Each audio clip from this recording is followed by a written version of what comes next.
मृत्यु का वास्तविक स्वरूप। वायुरनिलममृतमथेदं भस्मान्तं शरीरम्। ओम क्रतोस्मर क्ल्वेस्मर कृतंगस्मर। यजुर्वेद अध्याय 40 मंत्र संख्या 15। सुंदर और सुहावनी तपोभूमि में जहाँ सुख और शांति का वायु प्रवाहित हो रहा है, आत्मवेत्ता ऋषि व्यासासन पर विराजमान हैं। अनेक नर नारी एकत्रित हैं और प्रत्येक के हृदय में एक विलक्षण प्रकार की उत्सुकता है कि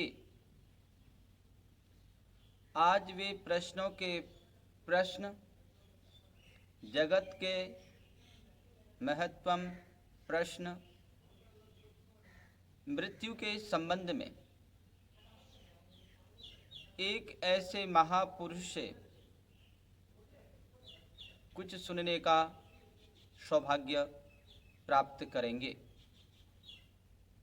जो इस संबंध में कुछ कहने के अधिकारी हैं। और इसलिए सभी नर नारी टकटकी बांधे हुए ऋषि की ओर देख रहे हैं कि कब मुखारविंद से उपदेश आरंभ करते हैं। ऋषि का संकेत पाकर एक भक्त ने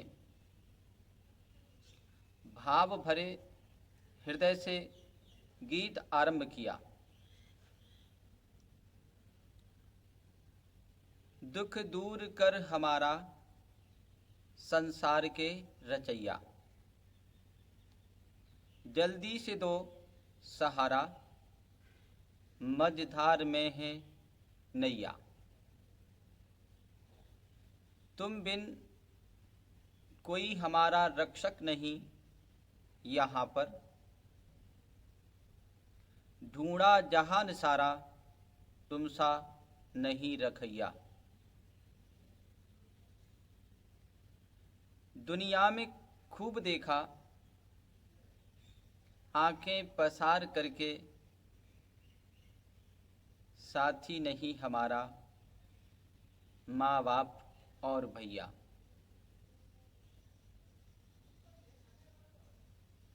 सुख के सभी हैं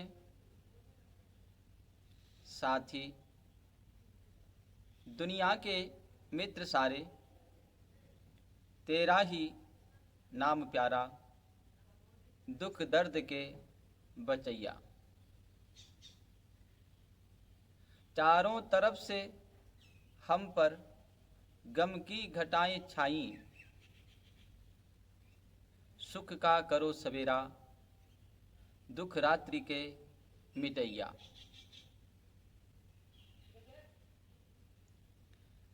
आत्मवेत्ता ऋषि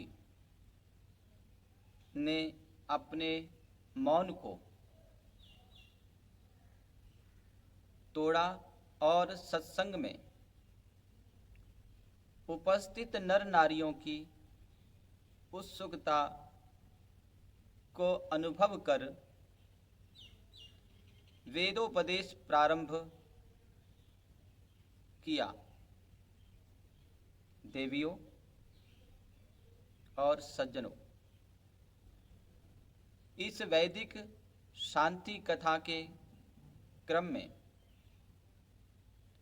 मृत्यु के वास्तविक स्वरूप पर विचार करते हुए हम पवित्र यजुर्वेद के 40वें अध्याय के 15वें मंत्र के प्रथम चरण पर मुख्य रूप से विचार चिंतन करने लगे हैं। मंत्र है वायुरनिलम अमृतमथेधम भस्मांतम शरीरम ओम कृतो स्मर क्लिवेश्मर कृतंग स्मर।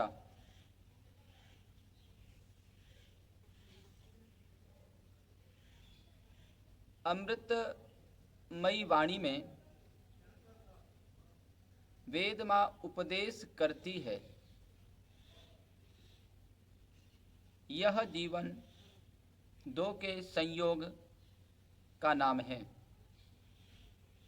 इनमें है वायु शक्तिशाली आत्मा,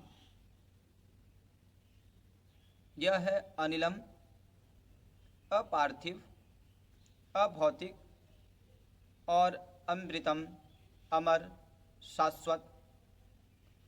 अथ और दूसरा इदम शरीरम, यह शरीर। यह है भस्मांतम, इसका अंत है भस्म, दो मुट्ठी राख। तो मरण धर्मा शरीर और अमर आत्मा, इनके संयोग का नाम जीवन और इनके वियोग को कहते हैं मृत्यु। आए इस वेद संदेश पर कुछ विस्तार से विचार करें। भद्र पुरुषों और देवियों, हाँ, तो हम पिछले दिन विचार कर रहे थे कि मनुष्य ममता ही के वश में होकर इस प्रकार कार्य करता है जिससे उसे दुखी होना पड़ता है। इसी ममता के वश में होने का नाम निकृष्ट स्वार्थ है। यही निकृष्ट स्वार्थ है जिससे मनुष्य को धन संपत्ति के चले जाने या बंधु बांधवों की मृत्यु से दुख उठाना पड़ता है।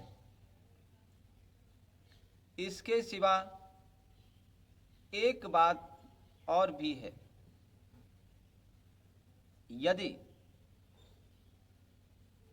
कुछ एक लोगों के कथनानुसार इस प्रकार दुखित और क्लेशित होने से गई वस्तु को पुनः प्राप्ति का यत्न माना जाए तो भी यह यत्न वृथा है। यह बात पिता पुत्रादि के संबंध की वास्तविकता का ज्ञान होने से स्पष्ट हो सकेगी। पिता पुत्र बंधु बांधवों के संबंध का वास्तविक रूप क्या है, यह बात जानने के लिए संबंध की सत्ता पर विचार करना चाहिए। क्या पिता पुत्र का संबंध दोनों की आत्माओं में है? उत्तर यह है कि नहीं। क्योंकि पिता पुत्र के संबंध के लिए आयु का भेद अनिवार्य है, परंतु आत्माएं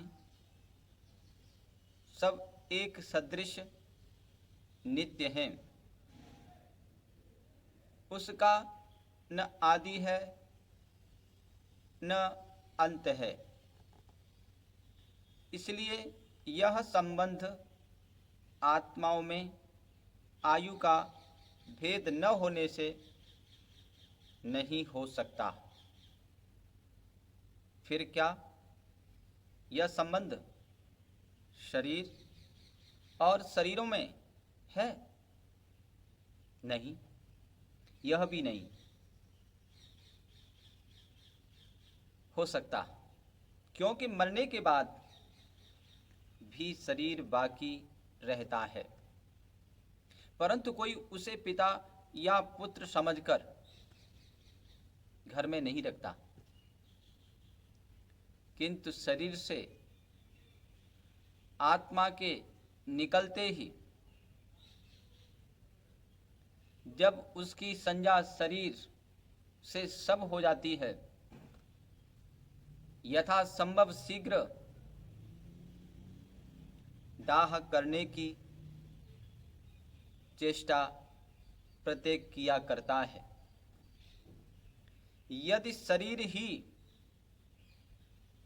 पिता या पुत्र हो तो उसके दाह करने से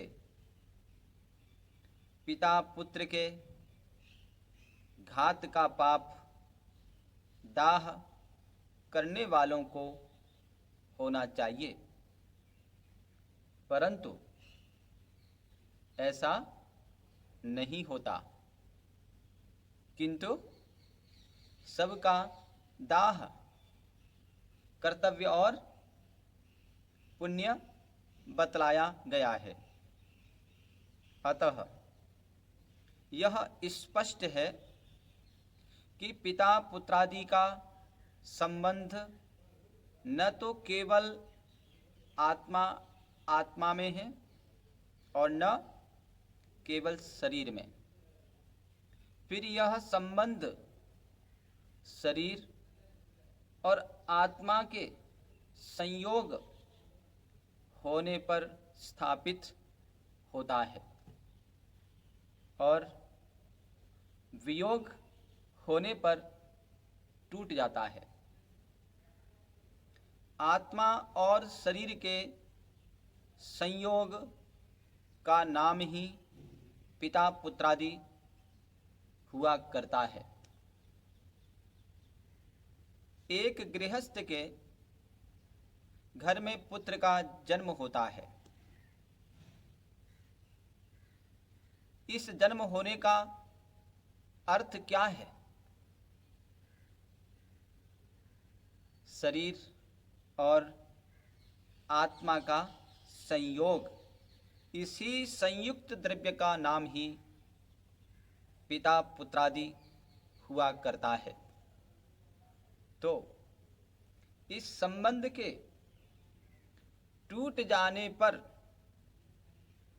इस संबंध की समाप्ति हो जाती है। यह परिणाम निकालना अनिवार्य है। इस प्रकार जब मृत्यु शरीर और आत्मा का वियोग होने पर संबंध टूट जाता है और पिता पुत्रादि की कोई सत्ता बाकी नहीं रहती, तो फिर दुखित और क्लेशित होने का यत्न किसकी पुनः प्राप्ति के लिए किया जा रहा है? एक फारसी के कवि उर्फी ने बहुत अच्छी तरह से इसी सिद्धांत को प्रदर्शित करने का यत्न किया है। उसने लिखा है, यदि रोने से प्रियतम मिल जाता तो 100 वर्ष तक इसी आशा में रोया जा सकता है। निष्कर्ष यह है कि मरने के लिए रोना, पीटना, दुखित और क्लेशित होना व्यर्थ और सर्वदा अनावश्यक है, बल्कि इसके विपरीत अवशिष्ट परिवार को यह सोचते हुए समझना चाहिए कि कस्य स्विद्धनम, एक वस्तु ईश्वर की थी, सुख स्वरूप परमात्मा की थी, उसे उसने जब चाहा ले लिया और उसके इस प्रकार उस वस्तु को ले लेने से हम दुखी क्यों हों? आखिर मृत्यु क्या है? इस संबंध में अनेक संप्रदायों, अनेक प्रकार की बातें प्रचलित हैं, परंतु जीवन और मृत्यु का वास्तविक रूप यह है कि अनेक नाड़ी व नसों से बने हुए शरीर और आत्मिक संयोग का नाम जन्म है और उन्हीं के वियोग का नाम मृत्यु है। अपने अपने स्वरूप से जीवन और मृत्यु कोई ऐसी वस्तु नहीं है जिसमें उत्तरदायित्वपूर्ण कर्तव्य का आरोप किया जा सके। एक प्रकार की क्रियाएं हैं और इसलिए उनके परिणाम पर ध्यान देकर उन्हें दुखप्रद या सुखप्रद कहा जाता है। उसी मृत्यु के संबंध में अब कुछ बातों पर ध्यान दीजिए। सबसे पहली बात जो मृत्यु के संबंध में समझ लेने की है वह यह है कि परिणाम की दृष्टि से मृत्यु दुखप्रद नहीं किंतु सुखप्रद है। मृत्यु किस प्रकार सुखप्रद है, यह सिद्धांत कुछ व्याख्या चाहता है और व्याख्या इस प्रकार है, जीवन और मृत्यु को दिन रात के सदृश कहा जाता है। जिस प्रकार दिन और रात काम और आराम करने के लिए हैं, इसी प्रकार जीवन व मृत्यु रूपी दिन रात भी काम और आराम करने के लिए ही हैं। मनुष्य जीवन रूपी दिन में काम करता है। यह काम बाल्यावस्था में आरंभ होकर यौवनावस्था में उच्च शिखर पर पहुंच जाता है। वृद्धावस्था जीवन रूपी दिन का अंतिम पहर होता है। इसलिए जिस प्रकार सायंकाल होने से पहले मनुष्य काम करते करते थक जाता है, अधिक काम करने की शक्ति या काम करने योग्य नहीं रहता, इसी प्रकार वृद्धावस्था रूपी दिन के सायंकाल में आने पर भी मनुष्य काम करने के अयोग्य हो जाता है। मस्तिष्क काम नहीं देता, स्मृति खराब हो जाती है, हाथ पांव हिलाना दूभर हो जाता है। जिस प्रकार रात्रि में आराम पाकर प्रातःकाल होने पर मनुष्य नए उत्साह, नए सामर्थ्य, नई स्फूर्ति के साथ उठता है, इसी प्रकार मृत्यु रूपी रात्रि में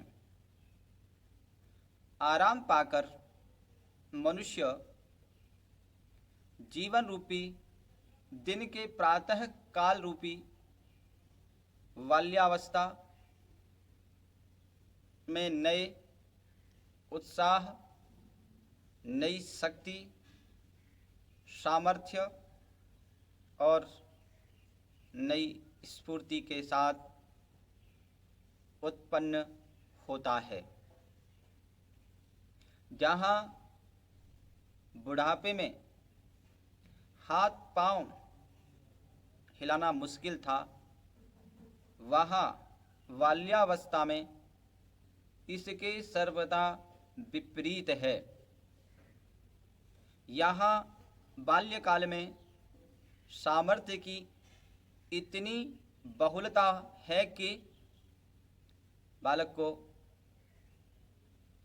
हाथ पांव ठहराना कठिन होता है। इतना परिवर्तन क्यों हो गया? इसका एकमात्र उत्तर यह है कि मृत्यु रूपी रात्रि ने आराम देकर बुढ़ापे की अकर्मण्यता को बाल्यावस्था की इस अपूर्व कर्मण्यता में बदल दिया। इस प्रकार हमने देख लिया कि मृत्यु दुख देने के लिए नहीं, किंतु आराम और सुख देने के लिए आती है। इसलिए भगवान श्री कृष्ण महाराज ने गीता में अर्जुन के प्रति कहा, वासांसि जीर्णानि यथा विहाय नवानि गृह्णाति नरोपराणि तथा शरीराणि विहाय जीर्णान्यानि संयाति नवानि देहि। गीता द्वितीय अध्याय श्लोक संख्या 22। अर्थात जिस प्रकार मनुष्य फटे पुराने वस्त्र छोड़कर नए वस्त्र को ग्रहण कर लिया करता है। इसी प्रकार आत्मा जीर्ण निकम्मे शरीर को छोड़कर नया शरीर ग्रहण कर लिया करता है।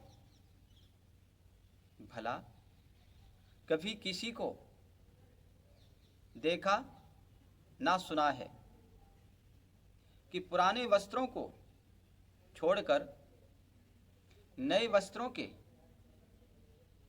ग्रहण करने में उसे दुख या क्लेश हुआ हो, बल्कि इसके विपरीत यह तो देखा जाता है कि नए वस्त्रों के ग्रहण करने से सभी प्रसन्न होते हैं।